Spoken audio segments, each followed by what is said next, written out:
Hi കൂട്ടുകാരെ. അപ്പോൾ ശബരിമല സ്ഥിതി ചെയ്യുന്നത് പത്തനംതിട്ട ജില്ലയിലാണെന്ന് എല്ലാവർക്കും അറിയാം.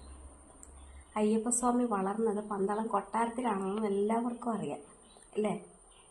അപ്പോൾ ശബരിമല നിലകൊള്ളുന്നത് പത്തനംതിട്ട ജില്ലയിലാണെന്നും അയ്യപ്പസ്വാമി വളർന്നത് പന്തളം കൊട്ടാരത്തിലാണെന്നും എല്ലാവർക്കും അറിയാം അല്ലേ.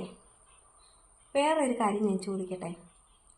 ഈ പത്തനംതിട്ട ജില്ലയിൽ വേറൊരു അയ്യപ്പ ക്ഷേത്രമുണ്ട്. അതെവിടാണെന്ന് ആർക്കെങ്കിലും അറിയാവോ?